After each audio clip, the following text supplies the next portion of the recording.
According to the Associated Press, 4 out of 5 U.S. adults struggle with joblessness, near poverty, or reliance on welfare for at least parts of their lives, a sign of deteriorating economic security and an elusive American dream. Across the country, the faces of poverty are as diversified as the stories and circumstances that are attributed to this national problem. Today, at the Trenton Area Soup Kitchen in Trenton, New Jersey, we continue our conversation with humanitarian, storyteller, and filmmaker Jim Parker.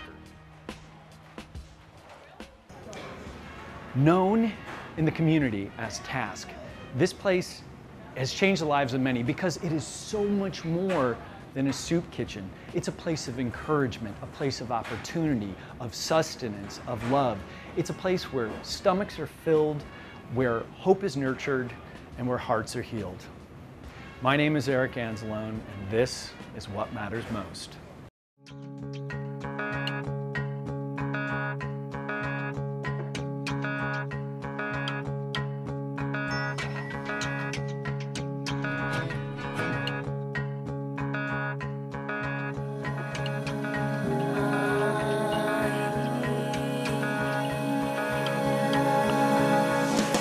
In our last episode, I spoke with Jim Parker, founder and owner of Riverview Studios in Bordentown, New Jersey, about his humanitarian work in Uganda. The Parker Mother-Child Foundation was established to help bridge the gap between regulated government assistance and the actual needs of the recipients in the form of scholarships and microfinances. You got a second? Can we have a little chat? Okay. Cool. Okay, so good. I'm going to let you guys get to know each other. I know you had a few questions for Jamie, and I'll see you in a little bit. All right, Thanks. All right, thanks, okay, Dad. bye-bye. Thanks for taking time out to have a little chat. Oh, no, you're welcome. Thank you for coming and visiting our lovely establishment. This is great. It was pretty much your dad's idea, you know. Well, he was explaining to us that you're the manager of programs. Look, yes, I can read in your as name you can tag. see. But you know, this is a pretty special place. I mean, we just got here, but it's like not just a soup kitchen. No, the name is deceiving. Yeah. It's very deceiving. We do, our mission is to provide meals to people who need it in the area. And then our second part of the mission is to provide programs that help people towards self-sufficiency and help improve the quality of life of the people that we serve. So we offer an adult education program, we have performing arts programs, we have arts programs, we have a social worker who's here full time, we give out hygiene kits. We have holiday programs. We have, you know, like there's some holidays where this is where people celebrate their Christmas is here. Hey, yeah. And you know, and we're grateful that we're able to do these. You're things. grateful, and you describe this place as a place of gratitude.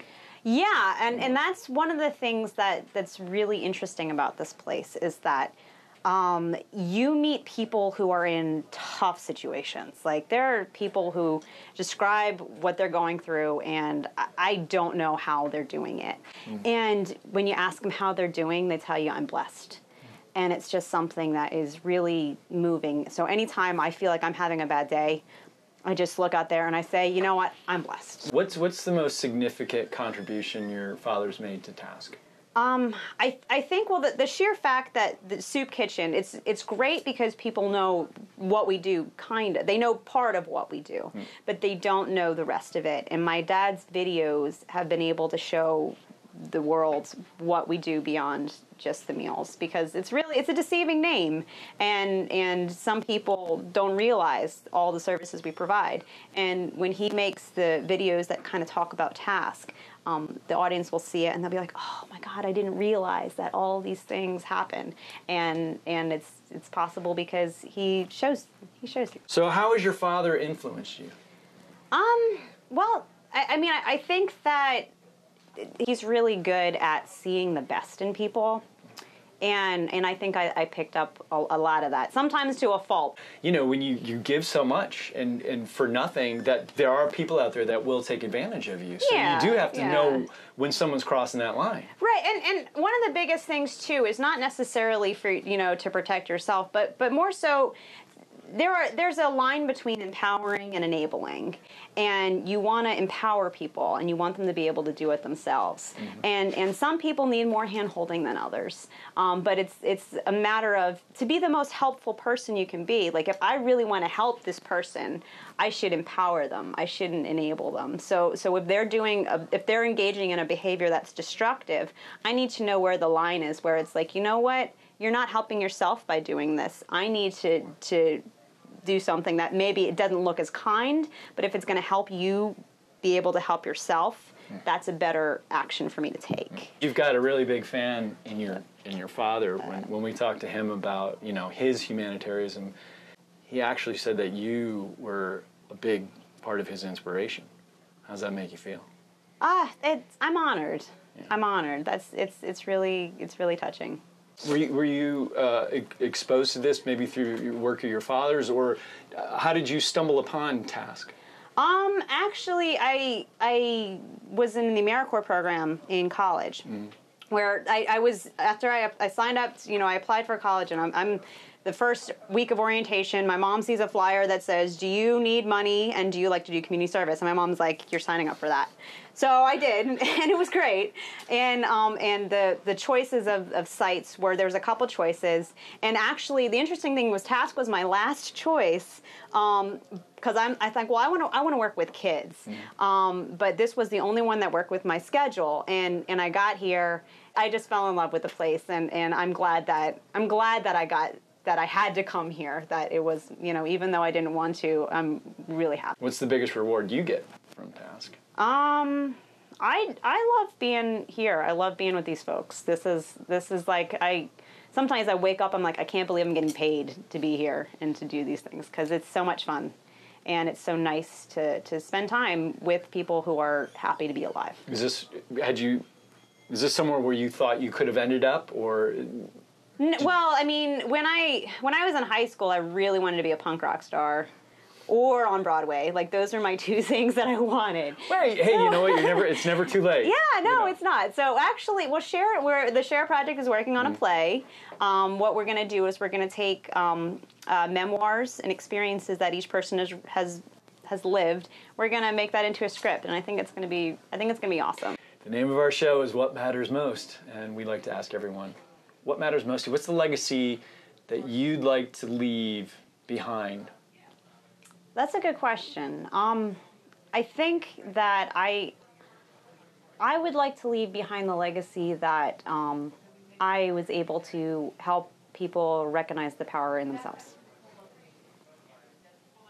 Perfect. You know, a lot of people tend to go on and on. That was perfect. Thank you. Yeah, awesome. Thank you. Thank you very much. Oh, you're I appreciate welcome. It. We're about to serve lunch. Do you want to hop on the line? You want to volunteer a little bit? Could I? Yeah, come on out. I get to go hands-on, a first-hand opportunity to see what it's really like to be a volunteer at Task.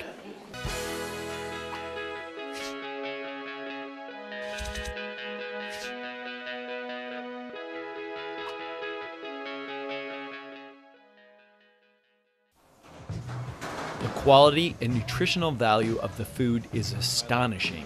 The portions are generous and seconds are welcomed.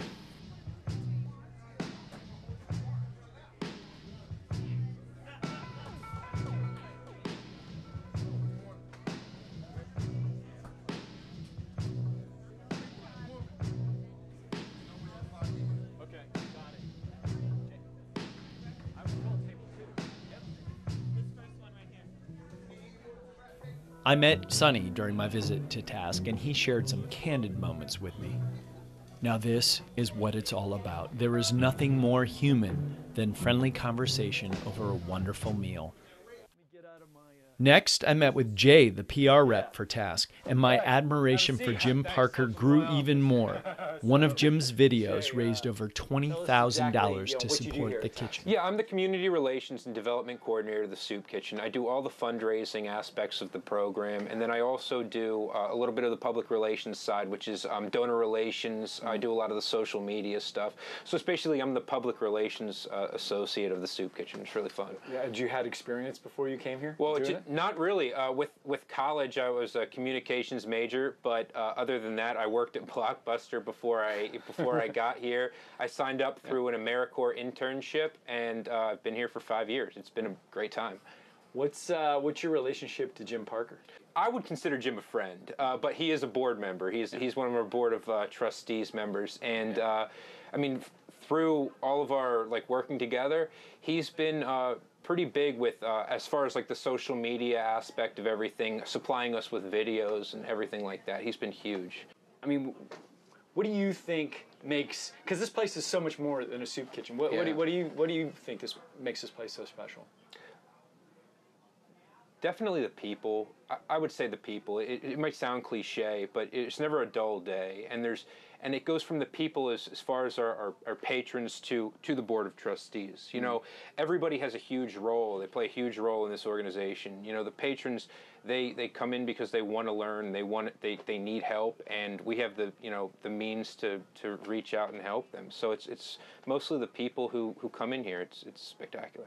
How is Task influenced you or changed your life in any way? Task pretty much shows me what's important or not. You know, we get caught down every day with the material things, and when you're here and you're faced with when you see firsthand what's going on, it really shows you what's important and what's not important, and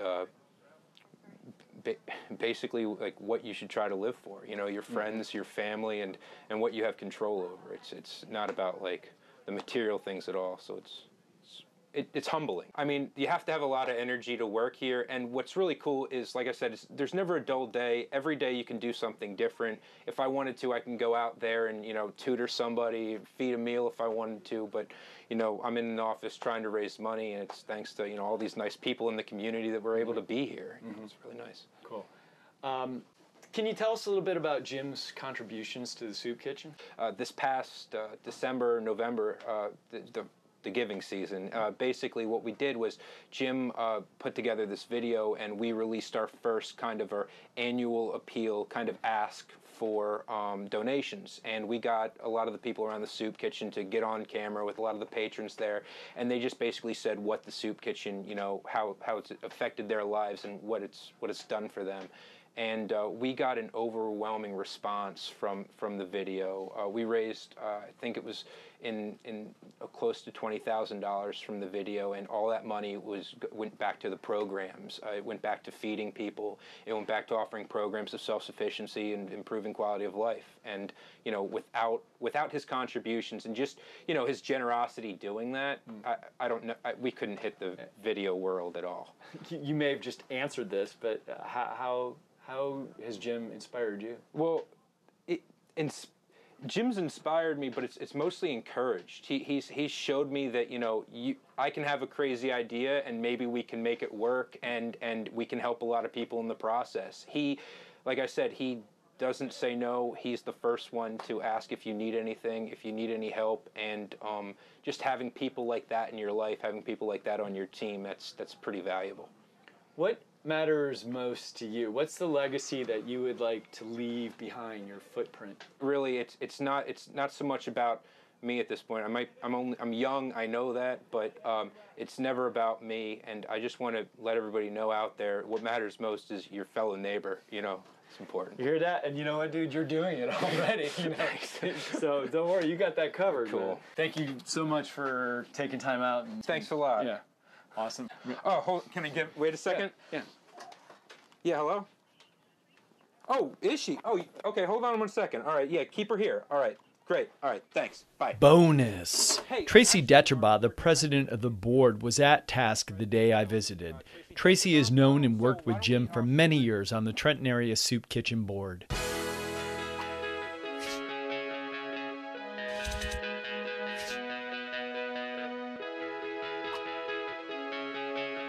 Tracy Deterbaugh. Very good. Ooh, thank you. Yeah, gotta work that French. Tell us what you do here at Task. I am chair of the board. I've been a board member since 2001 and have served as chair of the board for the past 4 years. How did you find yourself at Task? At the time, I was working for Yardville National Bank, which is a local community bank, and we were giving them $100 a year for the soup kitchen. So at the time, I turned to my boss and I said, do you mind if I go down there? Being born and raised in Trenton, I was familiar with the organization, but never really came down, never volunteered. I said, do you mind if I go down and see what's going on? So I came down during the adult education program, and I looked around and I said, what's going on here? Met with the director at the time, took a tour, went back to the bank and said, listen, you guys just spent $10,000 on a golf outing and we're giving them $100. Things are going to change. And my boss was like, why did I let her go down there? As it turns out, by the time I left the bank, we were giving them $50,000 a year. Dang! Yeah, exactly. Good for you. So that was cool. Yeah. Was this the first time you had met Jim Parker? When you... No, I knew Jim actually from the community, from his studio, through the Chamber of Commerce, and him doing different things. So I knew Jim a little bit before, but really our relationship developed through the board meetings, through serving on the board. Would you say that he is an inspirational person? Absolutely. We refer to Jim as the voice of reason on our board, because if there's something ever like an issue that needs to be resolved, everybody looks to Jim because he's very calm and there's very logical and always comes up with a solution. Never gets excited. So, yeah. That's true. I've spent the day with him, and I just really don't ever seem. No. He doesn't get frazzled. He doesn't. No, not which even is annoying. So what about this the satellite programs that that task? Yes, we've expanded. One of the things I'm working with our executive director, he identifies needs in the community. In fact, at our last board meeting, we discussed how hunger is not just a Trenton issue any longer, and a lot of people were amazed that we have actually started a satellite feeding program in Princeton, New Jersey. Now, you would never think Princeton, New Jersey, there's a need. Yeah, but really, for those of you who've never been to Princeton, whoa, hello. Yeah, nice place. Right. High rent district. Yeah, exactly. So our director said, there is a need there, and we started, as a result, one of our satellite branches there, which is unfortunately serving many meals. Specifically with the satellite program, Jim was involved with one of them, correct? Yes, it was our South Trenton satellite program, and there was an issue because the two communities, the Hispanic community and the Polish community, there was a little bit of controversy over, being able to keep it open and serving together. And at the time, Jim Parker was chair of our board, and he went down and he was instrumental in talking to Monsignor Arnister, who was the Monsignor at the parish. And we were able, after his meeting, we were able to keep the program going, which they were talking about closing. Right. So this goes back to what we were just saying, how Jim is a peacekeeper. Yeah, He's exactly. even-keeled. Yes. I mean, the man who's been to Africa in these war-torn areas with rebels and all sorts of violence and craziness going on, and he's... and does it quietly. Yeah, quietly, totally. He's like, oh, I'm not going to be able to make the board meeting. I'll be in Uganda. I'm like, okay. Hey. Sorry. Right. I'm building homes. I'll call you. Has working with Task changed your life in any way? Absolutely. Perspective? Yes. Having been on the board since 2001, a lot of people, that's a long time to serve on a board, and a lot of people say, why do you do what you do? And I always tell this funny story when I walked into our corporate headquarters at Yardville Bank. Just as I was about to walk in the morning, there was always a coworker and the door would close just as I got there. And I'm thinking, can't you hold the door open? When I come down here, it's so funny because 10 patrons could be standing outside waiting to get in to have a meal, and the first thing they do, open the door. Hold the door. I know you're a woman, and chivalry is not dead. But they also, for me, I had to run out to my car for something. Whoop! They opened the door for me. I was like, "Whoa, okay, thanks." I mean, wow! It's a very special place. Yeah, doing great things, changing lives. And you're part of it. I'm proud to be part of it. I bet. Yeah. The name of our show is What Matters Most, and we ask pretty much everyone we get in front of a camera, what matters most to them? What's the legacy that you'd like to leave, your footprint, when you're gone? I personally think it's so important to give back. That's why my connection with Task is so special. It's not just serving meals. A lot of people think it's just, you serve soup down there, but it's changing lives. It's so much more. And through Jim's videos, I mean, you could see just, I mean, the exposure to how people's lives have been changed. People that have been homeless and drug addicted and couldn't find jobs and eating out of trash cans. Just, it's amazing when you see these people now with their own homes, their own apartments, working, being productive members of society. That's what it's all about. God bless you. Thank you. Thank you, Tracy. He has. All right.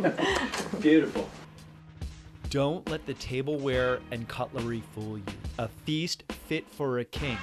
Truly incredible. Who would have thought this to be a menu at a soup kitchen? A meal that has the right amount of nutrients and Jim's altruism reaches across the globe and back to the local shores of the Delaware River here in Trenton, New Jersey. Inspired by the compassionate and dedicated spirit of his daughter Jamie and combined with his humble generosity, together Jim and Jamie's efforts have helped put focus on an underserved community. You guys have touched the lives and hearts of so many people within these four walls of the Trenton Area Soup Kitchen, where no questions are asked and all are welcomed. yeah. We're just volunteers. I mean, there's so many people that are involved in this venture. Well, what's the most important contribution you think you've made to the kitchen? Personally, I think that bringing awareness to the needs of the hungry and advocating for the needs of those who are hungry, but also during the time that I served as board chair, I had the opportunity to help expand, and so we were able to reach out into more communities. We opened an extra feeding site in the South Ward. We opened up another satellite in the West Ward, and so we're reaching out now. We have ones in Hightstown and in Princeton, and the need is just it's interesting where you find the need. Yeah, and have you learned anything about yourself from working here? Yeah, I guess that I feel pretty lucky. I mean, I felt lucky coming back from Africa, but I realize here that, I mean, it's so easy. It could happen to any of us. I mean, a sudden illness, an accident could put you really in a bad situation where you didn't have income and you couldn't maintain your mortgage, you couldn't maintain your rent. So it's really not something that is. It really could happen to anybody.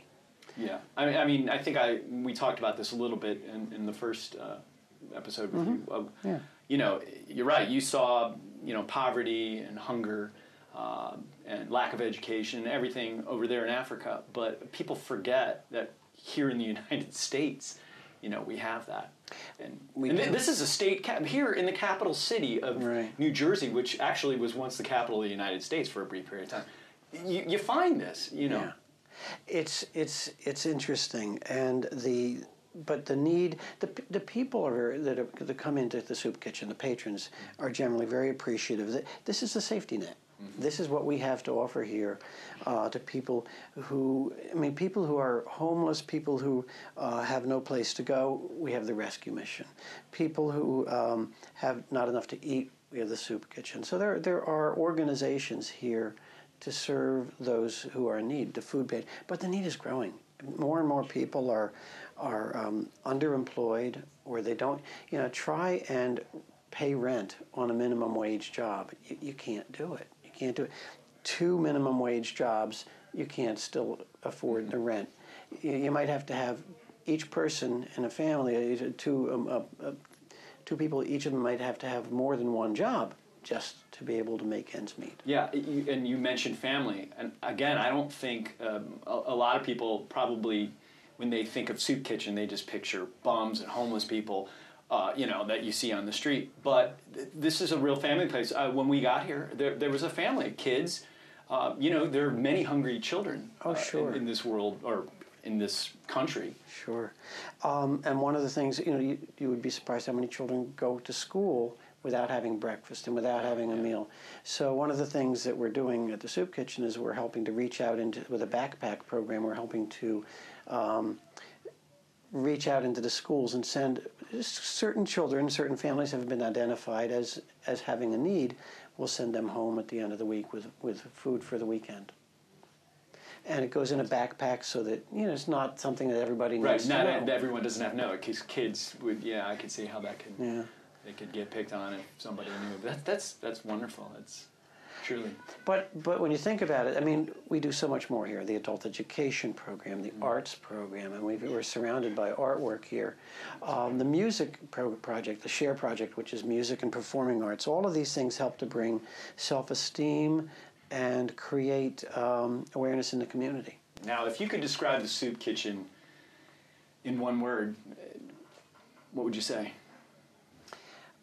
It's kind of like a family. It's a family for those people who don't have extended families. It's a place that's safe. It's a place where people can come and find a relief, find something nutritious, and get support and feel good about themselves. I don't think you can describe it Can't in one word. I know, right? Sorry about that was a trick question. Yeah. And what's your wish for the future of of TASK? Well, we've always said we wish we could go out of business, that we wouldn't be needed anymore. But obviously that's not going to happen anytime soon. I think my wish is that we are able to continue to raise the funds to feed those who are in need, and that hopefully through building awareness and through helping people to work their ways out of, you know, to get a job, to have the skills to get a job, to work their ways out of the situation that they're in, that we can begin to help people to be more self-sufficient and find ways to sustain themselves. Mm-hmm.